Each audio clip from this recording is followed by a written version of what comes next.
नमस्कार दोस्तों, राधे राधे। कैसे हैं आप सब? मैं हूं आपकी होस्ट दोस्त Savita and welcome back to Savita का संसार। आज है छठ महापर्व। तो सबसे पहले आप सभी को छठ महापर्व की ढेर सारी शुभकामनाएं। तो सुबह से काफ़ी ज़्यादा तैयारियां चल रही हैं। मैं सोचती तो बहुत हूँ कि क्या क्या तैयारी करी, सारी चीज़ें मैं शूट करूँ, पर सुबह इतना ज़्यादा काम हो जाता है ना कि ये करना वो करना, तो सब काम में लगे रहते हैं। काफ़ी ज़्यादा काम हो चुका है। अब चल के आपको दिखाते हैं क्या क्या चीज़ें हो गई हैं और क्या अभी करना बाकी है, क्या मम्मी कर रही हैं। तो इस ब्लॉग में बने रहिएगा बिकॉज आज है छठ पर्व का मेन दिन, मतलब जिस दिन शाम को अर्घ दिया जाता है वो वाला दिन। तो आज इस ब्लॉग में पूरे बने रहिएगा। तो पूरा ब्लॉग मैं आपके साथ शेयर करने वाली हूँ कि क्या क्या चीज़ें तैयारी की हैं। फिर हम लोग घाट पे जाएंगे, वहाँ पर शाम को सूर्य भगवान को अर्घ दिया जाएगा। और इस वीडियो में मैं ये भी बताने वाली हूँ कि छठ पर्व क्यों मनाया जाता है। हम सब बहुत सारे पूजा पाठ तो ज़रूर करते हैं, मगर उसके पीछे हमारी क्या कथाएं होती हैं, क्या मान्यता होती है, वो नहीं पता होते। लेकिन इस वीडियो में मैं सारी जानकारी आपको देने वाली हूँ, तो मेरे इस वीडियो में बने रहिएगा। तो सबसे पहले फटाफट चल के देखते हैं कि मम्मी ने क्या क्या तैयारी की। सबसे अच्छा मुझे ये लगता है गन्ना। आप मार्केट में चले जाओ, इस तरह से गन्ने ढेर सारे लगे हुए हैं। तो ये गन्ना आ चुका है और ये सारे फल हैं, मम्मी ने सुबह से ही धो के रखे हुए हैं। सारी चीज़ें हैं यहाँ पर, सब धुली हुई हैं, बस इन्हें अभी डलवे में भरना होगा, मतलब सेट करना होगा। छठ पर्व पर आप लोगों को ढेर सारी बधाइयाँ। आए छठ पर आना, सब लोग आप लोग आइएगा घाट पर। हमारी तैयारी हो गई है, कुछ हो गई है, कुछ बाकी है। क्या बाकी है अभी? अभी अब फल धो करके रख दिए हैं, अभी सजाना बाकी है, अभी ठेकुआ बाकी है, फिर अपनी तैयारी करना है। तब तक बज ही जाएगा 3-4। घाट पे कितने बजे चलेंगे? बस 4 बजे निकल चले। छठ महापर्व, सबसे पहले मैं आपको बताती हूँ इसे महापर्व क्यों कहते हैं। हम जनरली जितने भी फेस्टिवल मनाते हैं ना, सब अपने अपने घरों में मनाते हैं, लेकिन छठ पर्व एक ऐसा इकलौता फेस्टिवल है जो सब लोग एक साथ मिलकर मनाते हैं।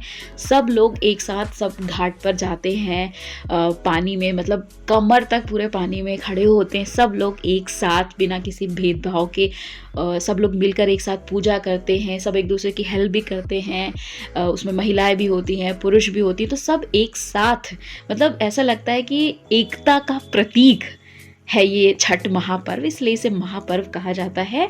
छठ पूजा दिवाली के छठे दिन मनाई जाती है और इसकी शुरुआत 4 दिन पहले ही हो जाती है। तो हम ये कह सकते हैं कि जो छठ पूजा है वो पूरे 4 दिन का त्यौहार है। लेकिन मैं ये कहूँगी ये सिर्फ 4 दिन का त्यौहार नहीं है, ये बल्कि छठ पूजा जो है ये पूरे साल भर का इंतज़ार है। छठ पूजा का साल भर से लोग बहुत बेसब्री से इंतज़ार करते हैं। स्पेशली जो ठेकुआ बनाया जाता है उसका तो इंतज़ार पूरे साल भर लोग करते हैं। एंड जब भी छठ पूजा आती है तो सब यही कहते हैं कि भाई ठेकुआ खिलाओ, ठेकुआ खिलाओ, बहुत टेस्टी लगता है। और ये ठेकुआ अगर आप साल में किसी और दिन बना लेंगे ना, वो टेस्ट बिल्कुल भी नहीं रहेगा जो छठ पूजा वाले दिन बने हुए ठेकुए में होता है। तो बस हम और मम्मी यहाँ पर लग गए हैं ठेकुआ बनाने में, और अब देख सकते हैं गोल्डन ब्राउन कलर के ठेकुए देखने में कितने ज़्यादा यम्मी एंड टेस्टी लग रहे हैं। ये पूरा डलवा बनके तैयार हो गया बिकॉज टाइम हो रहा है, 3 बज रहे हैं। मम्मी क्या क्या चीज़ें पहनेंगी उन्होंने बता दिया, तो मैंने सारी चीज़ें यहाँ पर निकाल के रख दिया है। अब जब तक मम्मी रेडी होती है मैं घाट पर जाती हूँ, वहाँ पर चटाई डाल देती हूँ। हमारी कॉलोनी के सामने ही पार्क है बड़ा सा, और उसी में यहाँ पर घाट बनाया गया है। सालों से यहाँ पर छठ पूजा होती आई है, तो काफ़ी बड़ा घाट है और सभी ने अपनी यहाँ पर वेदियाँ बना रखी हैं। नए नए पेंट भी कर दिया है, वेदियों को सजा दिया है, डेकोरेट कर दिया है। और अब भाई शुरू हो रहा है, भाई भी यहाँ पर सारा सामान ला के रख दे रहा है, क्योंकि अब धीरे धीरे करके लोग आना शुरू हो रहे हैं। 3, साढ़े 3, 4 बजे तक तो बहुत ज़्यादा भीड़ हो जाएगी।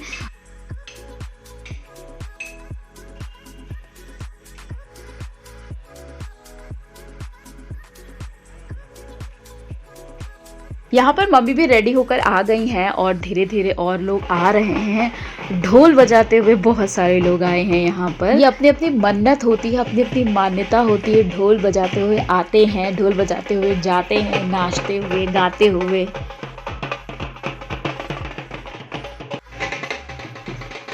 अब मैं आपको बताती हूँ छठ पूजा का महत्व।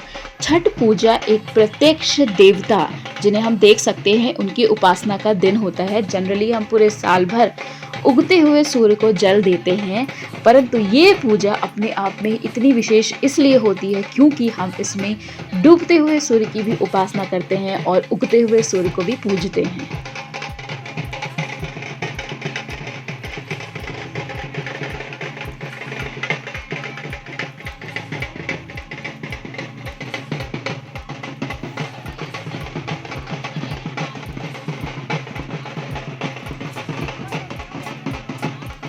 सारा सामान यहाँ पर घाट पर पहुँच गया है। अब बारी है ये डलवे की, जो फलों से और सब्जियों से भरा हुआ है डलवा है। ठेकुआ रह गया था तो अब मैंने ठेकुआ रखा है। बस मैं इसे लाल कपड़े से ढाँक दूँगी। लाल या पीला कपड़ा यूज़ किया जाता है। ढाँककर अब भाई इसे घाट पर ले जाएगा। और इस छठ पूजा में हम जितनी भी चीज़ें बनाते हैं, मैक्सिमम जो पकवान बनाते हैं, जो छठी मैया को चढ़ाया जाता है, मीठा में जो कुछ भी बनाते हैं सब घर में बनाते हैं, सब प्राकृतिक रूप से बनाया जाता है। इवन जब आप चले जाएंगे मिथिला, जिसे बिहार कहा जाता है, बिहार का ही स्पेशली ये महापर्व है, वहाँ पर तो लोग जो ठेकुआ बनाते हैं उसमें गेहूं का आटा जो भी यूज़ करते हैं वो सब घर में ही गेहूं धोते हैं, पीसते हैं, घर में ही सब कुछ बनाते हैं। मतलब शुद्ध सारी साफ़ सफाई का इतना ज़्यादा ध्यान रखते हैं कि मतलब बाहर की कोई भी चीज़ ना हो, जो भी हो हम घर पर ही बनाएं सारी चीज़ें।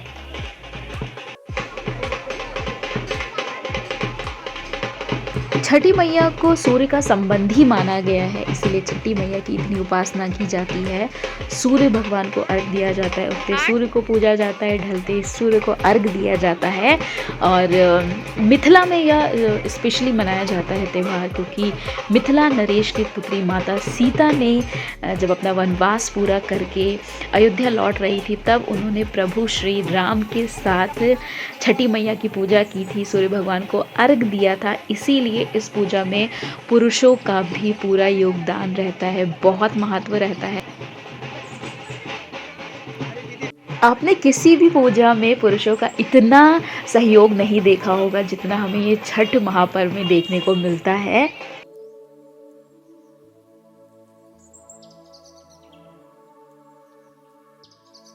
छठ महापर्व देखने वालों की भीड़ इतनी ज़्यादा रहती है। पूजा करने वाली जो व्रत रखी हुई महिलाएं होती हैं वो तो कम ही होती, लेकिन उनके साथ इतने ज़्यादा लोग होते हैं, क्योंकि ये पूजा होती इतनी अच्छी, क्योंकि देखने वाले कितनी दूर दूर से छठ पूजा देखने के लिए आते हैं। और आप देख सकते हैं भीड़ से देखकर आप अंदाज़ा लगा सकते हैं कितने सारे लोग यहाँ पर खड़े हैं छठ पूजा देखने के लिए। तो अब फाइनली मम्मी भी अंदर जा रही हैं, बिकॉज आई थिंक 4:30 बज चुके हैं। अब मम्मी भी अंदर जा रही हैं और जब सूर्य भगवान डूबेंगे, अस्ताचल सूर्य को अर्घ दिया जाएगा।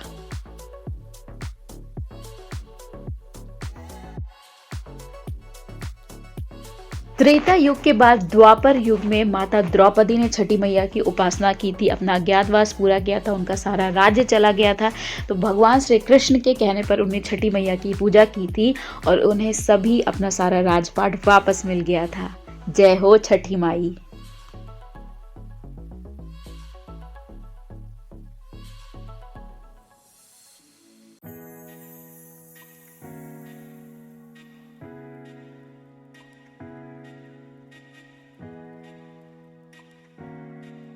यहाँ पर पंडित जी भी आ चुके हैं, क्योंकि सूर्य अस्त का समय हो गया है सभी को अर्घ दिलाने के लिए। मैं आपको एक बहुत इम्पॉर्टेंट चीज़ बताना चाहूँगी। जो भी महिलाएं इस व्रत को रखती हैं, उनके साथ साथ कुछ पुरुष भी व्रत को रखते हैं, तो इनका सहयोग करना अपने आप में ही बहुत पुण्य का काम होता है।